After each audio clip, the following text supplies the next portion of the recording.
The massive doors of the Galactic Council chamber opened with a sound like thunder rolling across mountains. Ambassador James Wright stepped through the entrance and stopped dead in his tracks. Nothing in the briefing materials had prepared him for this moment. The chamber stretched beyond human comprehension. Crystalline walls rose into darkness above, pulsing with alien lights that hurt to look at directly. Thousands of beings filled the curved amphitheater, their forms so diverse that James's mind struggled to process them all. Creatures of living metal sat beside beings made of pure energy. Towering insectoids clicked and buzzed, while floating jellyfish-like entities communicated through color changes. At the center of this alien parliament stood a circle of blue energy that hummed with barely contained power. The accused's platform, where James would soon stand trial for crimes he didn't even understand. "Human representative," boomed a voice that seemed to come from everywhere at once. "Step forward." James walked toward the energy circle, his simple black diplomatic uniform looking pathetically inadequate among the technological marvels surrounding him. Earth's first and only ambassador to the Galactic Council, carrying the hopes and fears of 8 billion humans who had no idea their planet was about to be judged by beings older than their solar system. The energy field parted as he approached, allowing him to step onto the platform. The moment his feet touched the surface, holographic displays materialized around the chamber, showing images of Earth from space. His homeworld looked small and vulnerable against the backdrop of alien technology. "I am Chancellor Corvin of the Hegemony," announced a being that resembled a living mountain of crystalline formations. Each word sent vibrations through the floor. "You stand accused of violating the developmental protocols by achieving faster-than-light travel without council authorization." James felt his mouth go dry. Humanity's greatest achievement, the breakthrough that had allowed them to reach the stars, was apparently a crime in the eyes of galactic law. Another voice spoke from across the chamber. "I am Speaker Nala of the Trade Federation." The serpentine alien scaled form coiled around a floating platform. "Your species has also been detected harvesting quantum materials from your asteroid belt. Such resources are regulated under Section 12 of the Galactic Resource Management Treaty." More accusations followed from beings James couldn't even describe. Unauthorized colonization, unregistered military vessels, failure to request permission before sending signals into deep space. Each charge carried penalties ranging from technological restrictions to complete planetary quarantine. James listened to the litany of alleged crimes with growing confusion. These weren't evil acts. These were the natural steps of a species exploring beyond their home world. Yet to the Council, humanity's expansion into space was apparently as illegal as it was inevitable. "Human representative," Chancellor Corvin's voice rumbled through the chamber. "How do you answer these charges?" James took a deep breath. Everything depended on what he said next. Earth's military leaders had wanted to send weapons and threats. The politicians had prepared elaborate apologies and promises of compliance. But James had a different plan entirely. "Honored council members," he began, his voice carrying clearly despite the chamber's vast size. "I believe there's been a fundamental misunderstanding about humanity's intentions. A ripple of what might have been amusement swept through the assembled delegates. Several alien forms shifted in ways that suggested they found his words entertaining. Speaker Nala's serpentine head tilted at an angle that indicated curiosity. Misunderstanding? Your species has violated 17 different protocols in less than 50 Earth years. Your actions show clear disregard for galactic law." James nodded thoughtfully. "You're absolutely right. We have violated your protocols. We have harvested restricted materials and built unauthorized vessels. We have colonized worlds without permission and sent signals without filing proper documentation." The chamber fell silent. This wasn't the response anyone had expected. "What I find interesting," James continued, "is that we managed to accomplish all of this while your monitoring systems apparently detected none of it until yesterday." Chancellor Corvin's crystalline form flickered with what might have been confusion. "Explain." James gestured toward the holographic display still showing images of Earth and its surrounding space. "Your charges suggest you've been watching humanity for decades, tracking our development, monitoring our expansion, documenting our violations of laws we didn't know existed. Yet according to your own evidence, you only discovered our crimes recently."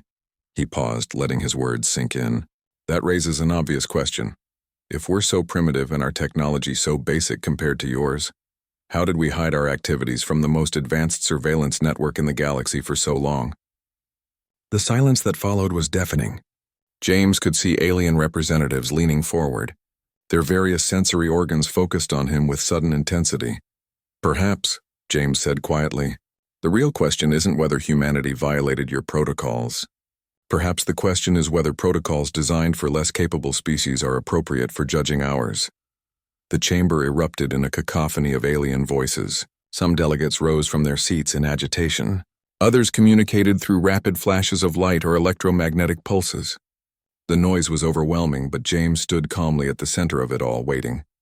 Chancellor Corvin slammed a massive crystalline appendage against his throne, and order gradually returned. You suggest that humanity is somehow exempt from galactic law due to superior capability.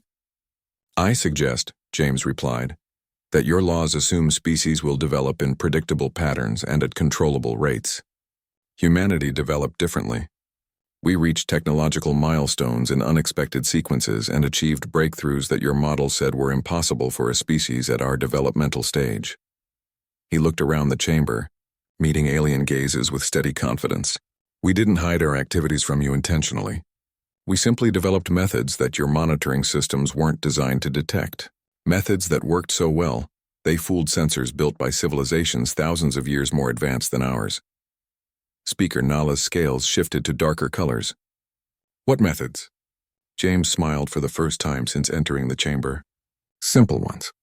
We learned early in our space exploration that the best way to avoid detection wasn't to hide our ships or mask our signals. It was to make our activities look like natural phenomena. New images appeared on the chamber's displays. What looked like asteroid mining operations were revealed to be disguised as volcanic activity. Colony ships masqueraded as meteorite impacts. Military vessels appeared indistinguishable from space debris on long-range sensors.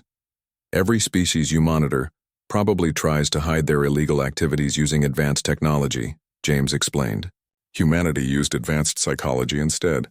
We made you see what you expected to see while hiding in plain sight. The implications sent waves of unease through the assembled council. A species capable of fooling galactic monitoring networks through deception rather than technology represented something unprecedented in their experience. Chancellor Corvin's form had dimmed noticeably. What does humanity want from this council? James's expression grew serious. We want to understand why developing the ability to travel between stars is considered a crime, worthy of planetary punishment. We want to know who gave you the authority to regulate the natural expansion of sentient species. And most importantly, we want to discover what you're really afraid of. As stunned silence filled the chamber, James Wright looked up at the beings who ruled the galaxy and asked the question that would change everything. What happened to the last species that developed faster than your protocols allowed?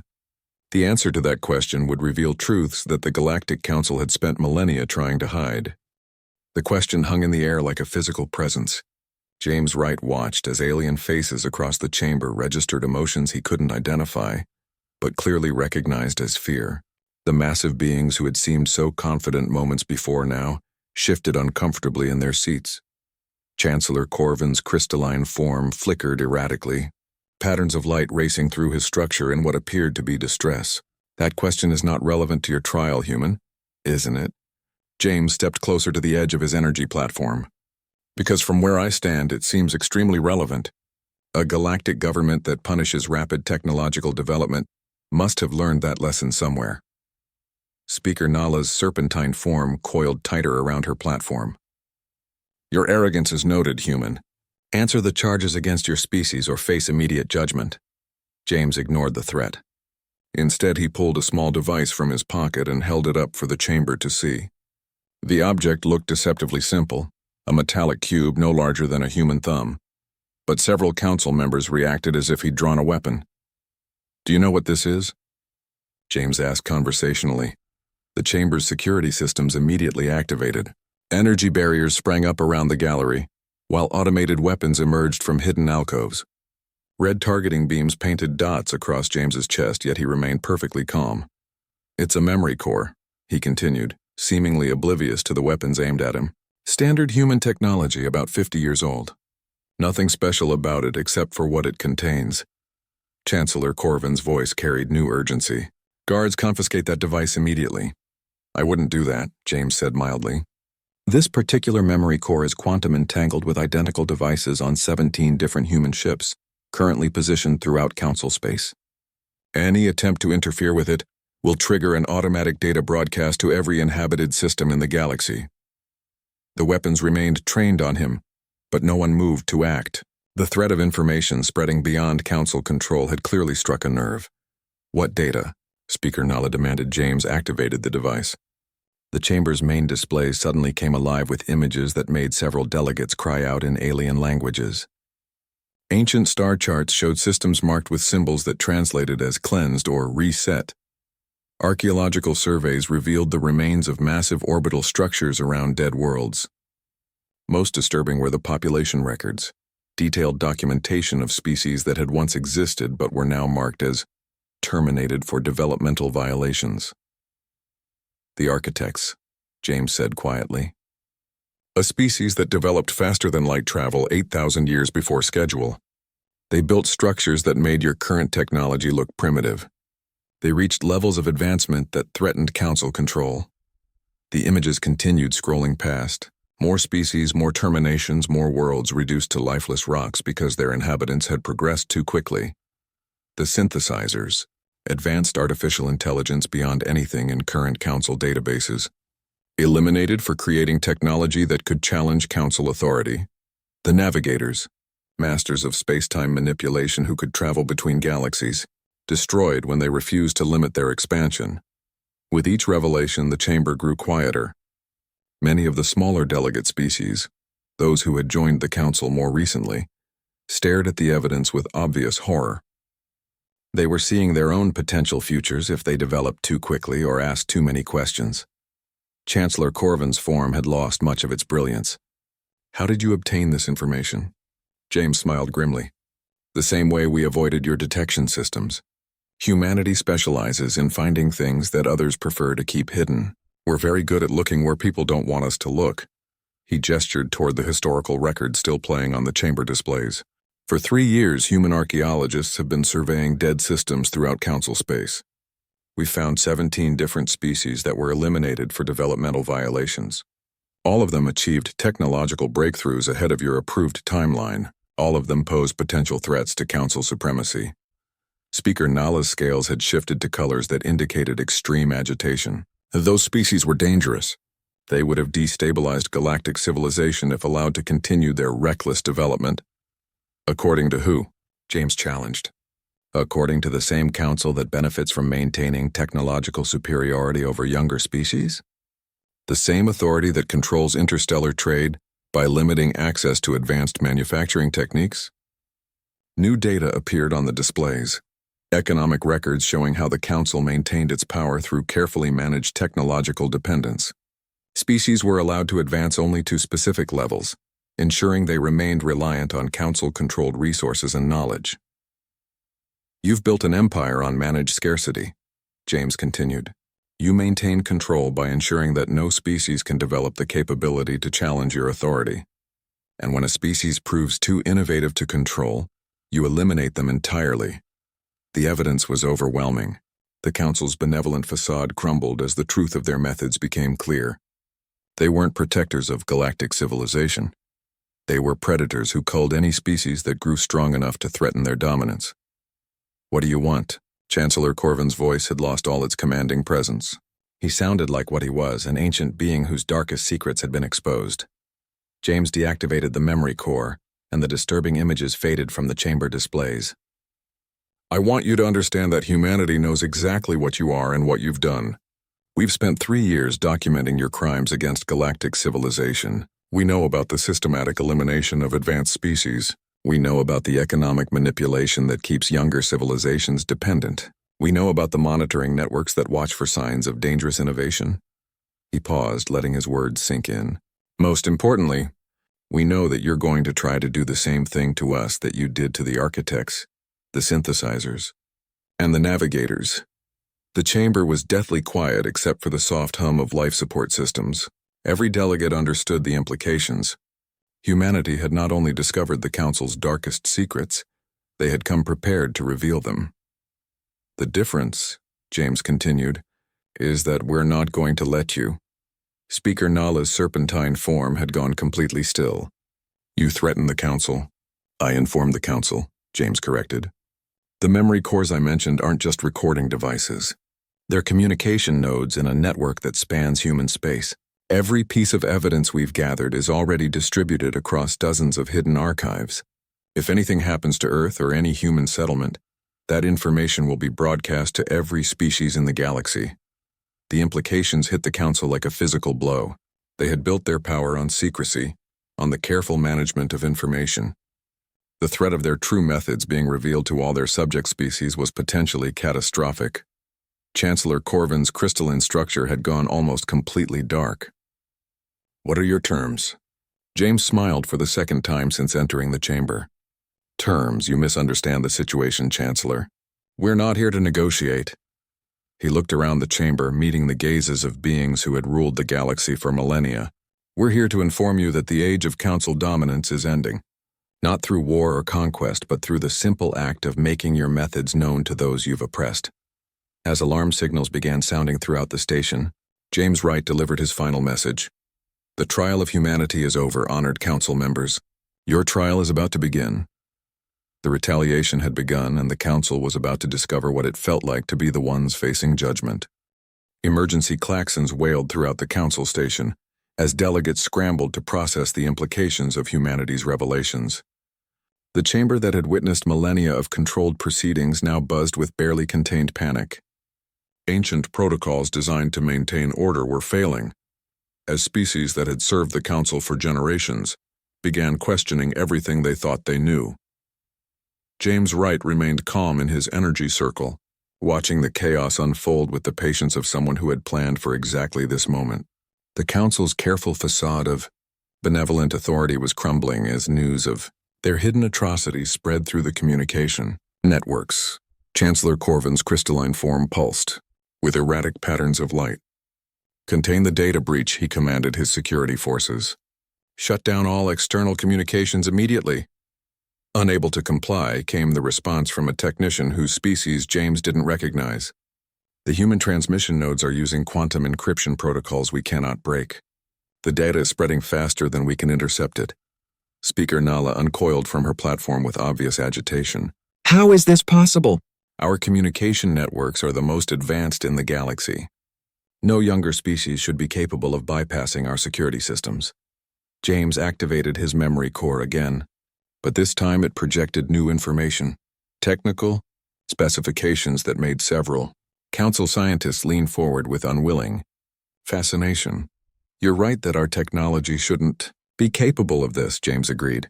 According to your own development models, humanity is at least 500 years away from achieving quantum encryption capabilities.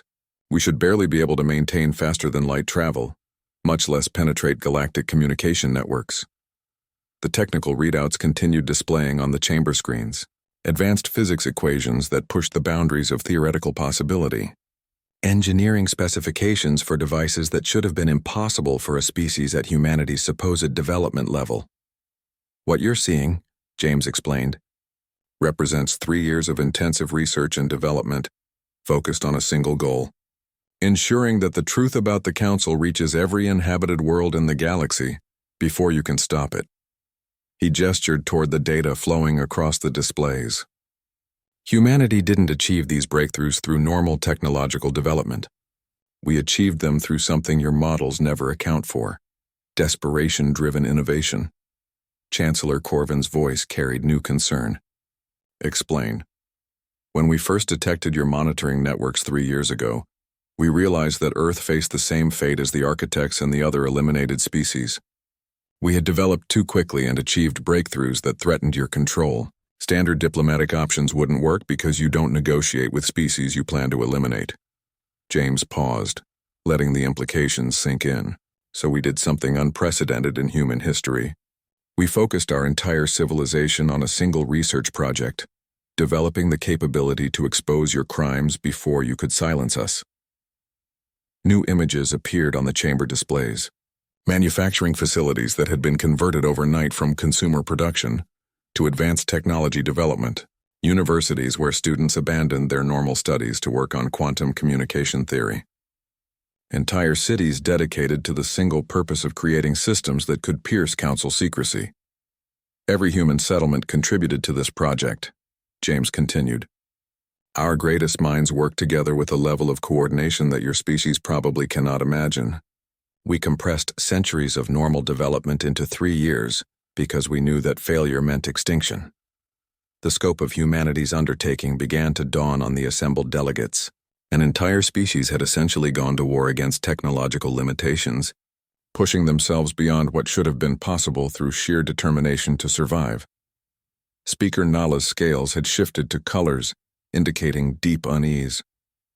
Even if you have achieved these capabilities, you are still one species against the combined might of the galactic community. The Council commands resources from thousands of worlds. James smiled with cold satisfaction. You're assuming that the galactic community will continue supporting the Council once they learn what you've done to species like theirs. As if summoned by his words, new alerts began sounding throughout the station. Emergency communications from across Council space flooded the Chamber's information systems. The leaked data about eliminated species had reached its targets, and the reactions were immediate and severe. Rebellion markers appearing in the Outer Rim territories, reported a communications officer whose tentacled form writhed with anxiety. 12 colonies have declared independence from Council oversight. The Mineral Guild is reporting armed resistance on mining worlds throughout Sector 7.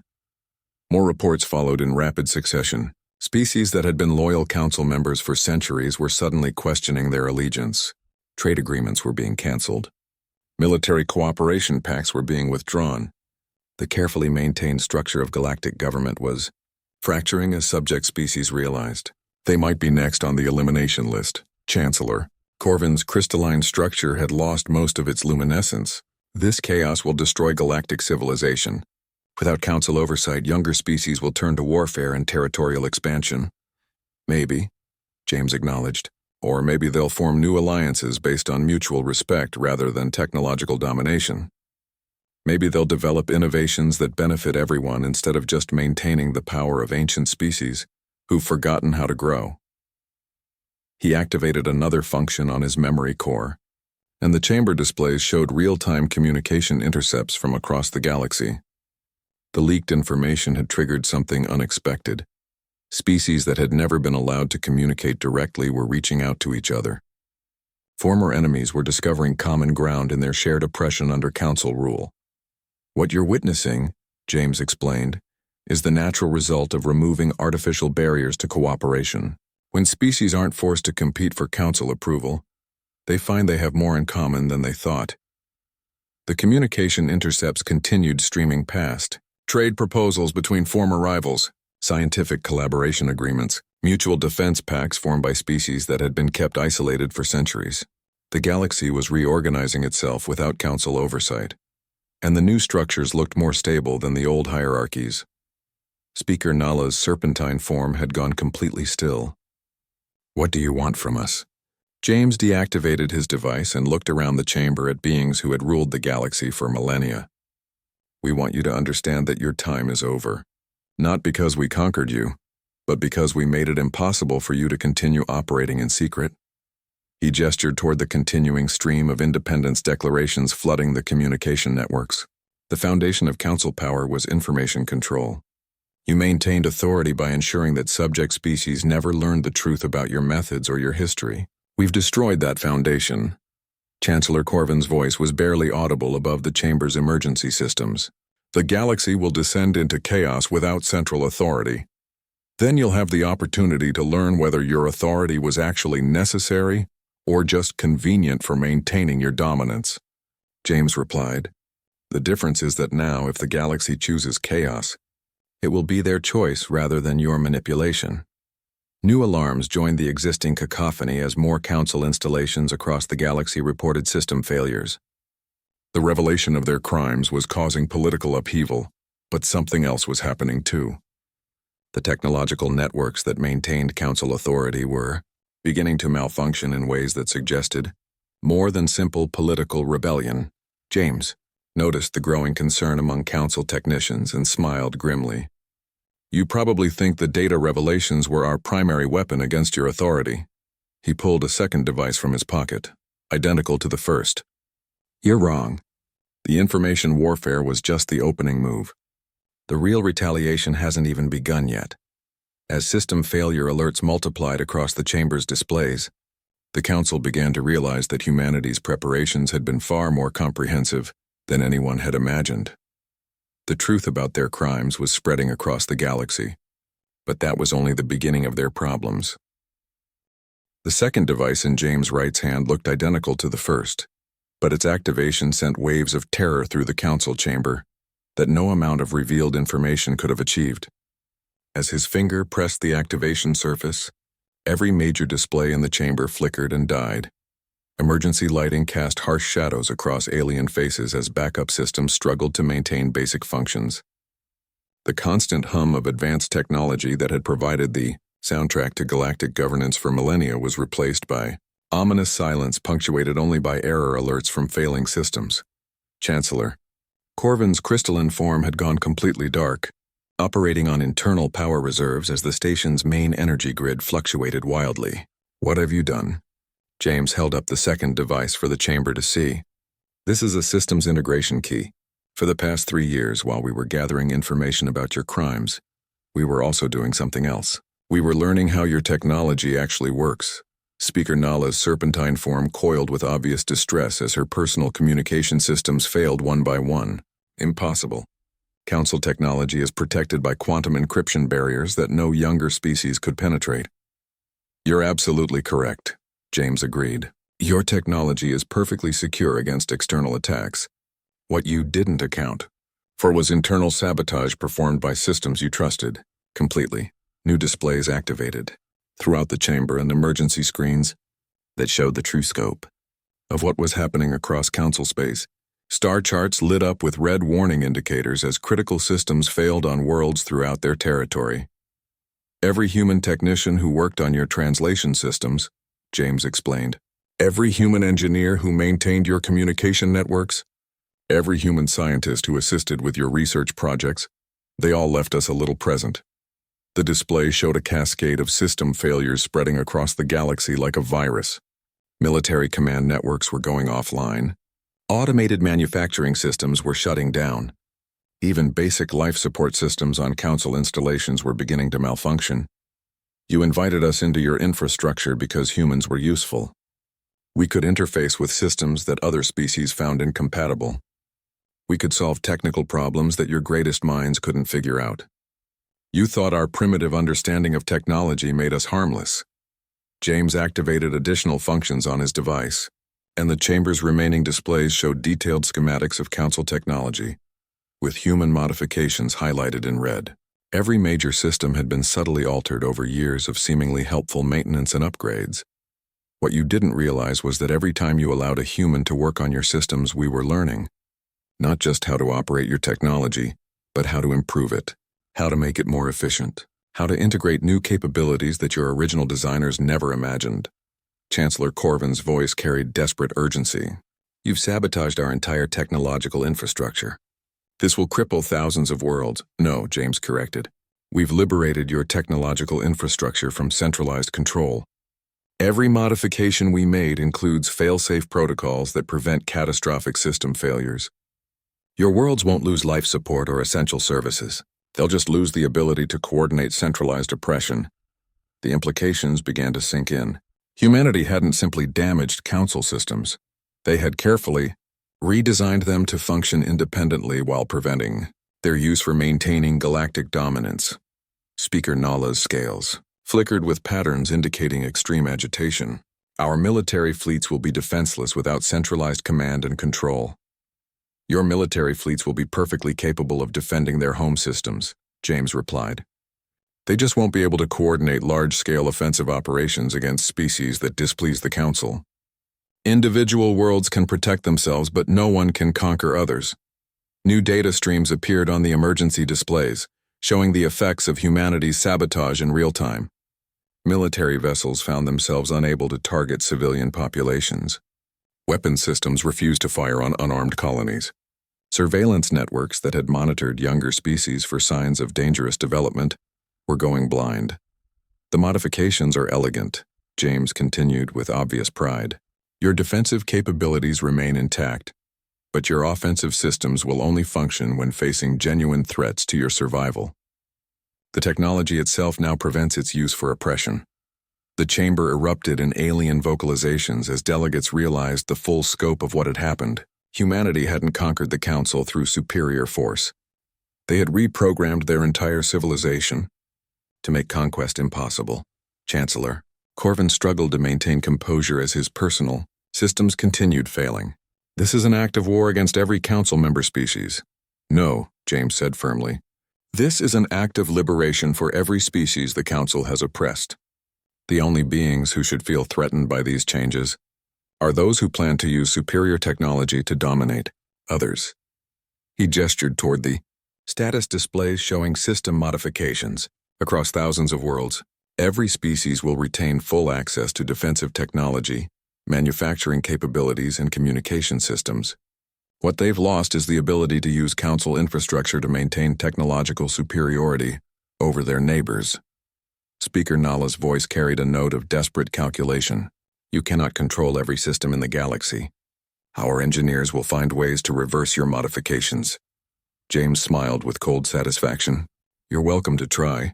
But you should know that the integration keys operate on quantum uncertainty principles. Any attempt to remove our modifications will cause cascade failures that destroy the affected systems entirely. You can choose between technology that prevents oppression or no technology at all. The chamber fell silent except for the continuing alerts from failing systems across Council space. The choice James had presented was stark. Accept technological limitations that prevented the domination of others, or lose advanced capabilities entirely. Furthermore, James continued, every human settlement now possesses complete manufacturing specifications for the modified technology. Any species that chooses to work with us can gain access to systems that provide all the benefits of Council technology without the capacity for abuse. New displays showed the scope of humanity's preparation. Hidden manufacturing facilities on dozens of worlds were already producing modified technology for species that chose to break away from Council control. The infrastructure for an alternative technological base was already in place. Chancellor Corvin's crystalline structure flickered with what might have been despair. You offer a galaxy without central authority, without coordination, without the wisdom of elder species guiding younger ones. We offer a galaxy where species succeed or fail based on their own choices rather than Council manipulation, James replied, where innovation is rewarded instead of punished, where cooperation is voluntary instead of enforced through technological dependence. The communication systems that still functioned were carrying reports from across the galaxy. Species that had been under Council oversight for centuries were discovering they could now communicate directly with each other. Trade relationships were forming without Council mediation. Scientific collaboration was beginning between former enemies. Your system worked by keeping species isolated and dependent, James observed. Our modifications simply removed the artificial barriers you maintained. What you're seeing now is how the galaxy organizes itself when allowed to develop naturally. Speaker Nala's serpentine form had gone completely motionless. What do you want from us now? James deactivated his integration key and looked around the chamber at beings whose authority had been quietly and systematically dismantled. We want you to understand that the age of galactic dominance through technological superiority is over. Not because we took it from you, but because we made such dominance impossible for anyone to achieve. He paused, letting his words sink in. You can continue to exist as individual species with all the technology you need for defense and development, but you'll never again have the power to determine the fate of other civilizations. As more system failure alerts flooded the chamber, James Wright delivered his final message. The retaliation is complete. The galaxy is free. How you choose to adapt to that freedom is up to you. The Council's reign of technological supremacy was over, and a new era of galactic independence had begun. 6 months after the Council's technological infrastructure collapsed, the galaxy had transformed in ways that no one could have predicted. The massive space station that had once housed the seat of galactic government now served as a neutral meeting point where species negotiated directly with each other, free from the hierarchical authority that had dictated terms for millennia. James Wright stood in what had been the judgment chamber, now converted into a conference center, where representatives from dozens of worlds conducted voluntary trade agreements. The intimidating architecture and energy barriers had been replaced with simple meeting tables and communication equipment that species now understood served cooperation rather than control. Ambassador Rachel Torres, his replacement as humanity's primary diplomatic representative, approached with status reports from across the galaxy. The transition hadn't been entirely smooth, but the results had exceeded even humanity's most optimistic projections. The former mining guild territories have established cooperative, resource-sharing agreements with 12 previously restricted species, Rachel reported. The Outer Rim colonies have formed a mutual defense alliance that's already prevented 3 potential conflicts through negotiated settlements. James reviewed the information with satisfaction. The elimination of technological barriers between species had led to exactly what humanity had predicted. Cooperation became more attractive than conflict when no side possessed overwhelming advantages. Any military engagements? James asked. 2 minor territorial disputes, both resolved through arbitration when the parties realized that neither could achieve decisive technological superiority. Rachel replied. It's remarkable how diplomatic species become when they can't simply overwhelm their opponents with advanced weapons. Dr. Elizabeth Chen approached from a nearby research station where she'd been working with alien scientists to develop new communication protocols that ensured no single species could control galactic information networks. Her work represented humanity's ongoing commitment to preventing the concentration of power that had enabled Council dominance. The distributed communication network is operating at optimal efficiency, Dr. Chen reported. No centralized control points, no single points of failure, and no way for any group to manipulate information flow across the galaxy. More importantly, she added with scientific enthusiasm, collaborative research between formerly rival species has increased exponentially. When you remove artificial restrictions on knowledge sharing, innovation flourishes beyond anything we recorded during Council rule. Captain David Miller, now overseeing humanity's discrete monitoring systems, joined the group. The modified technology that prevented oppressive use remained in place throughout the galaxy, ensuring that the new freedom couldn't be abused by ambitious species seeking to replace the Council's authority with their own. Status report on the monitoring networks? James requested. All systems functioning normally, Captain Miller replied. We've detected no attempts at large-scale military buildup or preparation for conquest by any species. The technological limitations we implemented are holding. Nobody can accumulate the kind of overwhelming force that enabled Council dominance. James nodded with approval. The key to humanity's success had been understanding that true freedom required preventing anyone from accumulating enough power to take that freedom away from others. Any word from the former Council members? James asked. Rachel consulted her reports. Chancellor Corvin has established a research colony focused on crystalline physics. His people seem to be adapting well to life without galactic authority. Speaker Nala has returned to her homeworld to focus on internal development rather than external control. Most of the others have chosen similar paths. They're discovering what most species learn eventually, Captain Miller observed. Building something meaningful for your own people is more satisfying than controlling others. James walked to the chamber's viewing ports and looked out at the steady stream of ships representing species that had once required Council permission to meet with each other. Now they came and went freely, forming relationships based on mutual benefit rather than hierarchical approval. Dr. Chen activated a holographic display showing the current state of galactic communication networks.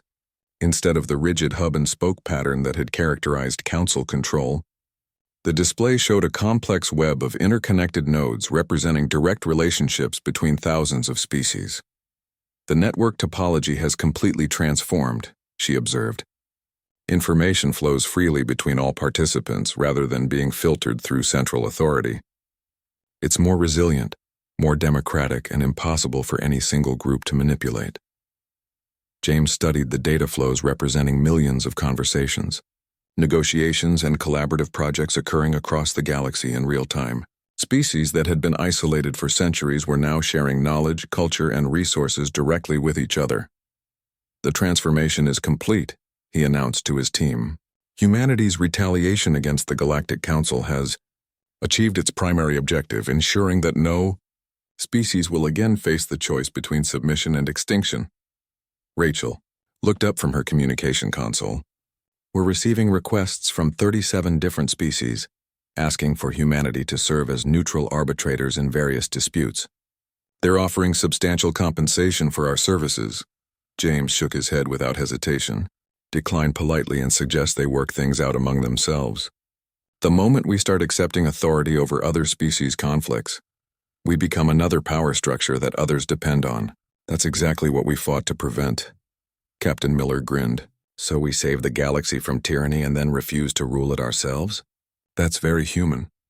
It's the only way to ensure the solution remains permanent, James replied. Authority corrupts even those who gain it with good intentions. Our role is to prevent any species, including ourselves, from accumulating the kind of centralized power that the Council once possessed. As reports continued flowing in from across the galaxy, the scope of the transformation became clear. Trade between species had increased dramatically without Council taxation and regulation. Scientific advancement was accelerating as knowledge flowed freely between previously isolated civilizations. Most importantly, younger species were developing their capabilities without fear of elimination for progressing too quickly. Dr. Chen displayed new statistics showing technological development rates across the galaxy. Innovation is occurring at unprecedented levels. Without artificial restrictions on development, species are achieving breakthroughs that benefit everyone rather than maintaining competitive advantages. The Council's greatest mistake, James reflected, was believing that progress was a zero-sum game. They thought that if younger species became advanced, it somehow diminished their own achievements. They never realized that lifting others up creates more opportunities for everyone. Rachel received a priority communication and smiled as she read its contents. This might interest you. The species you call the Navigators, the ones the Council claimed to have eliminated 8,000 years ago for developing space-time manipulation technology? James turned with sudden attention. What about them? They weren't eliminated. They escaped to another galaxy and have been developing in isolation ever since. They've been monitoring our conflict with the Council and want to return now that the threat of persecution is over. The implications were staggering. Not only had humanity prevented future genocides, but they had created conditions for survivors of past Council atrocities to return safely. How many other eliminated species might still exist? James wondered aloud. We'll find out, Captain Miller replied. Word is spreading across multiple galaxies that this region of space is now safe for species that develop beyond approved parameters.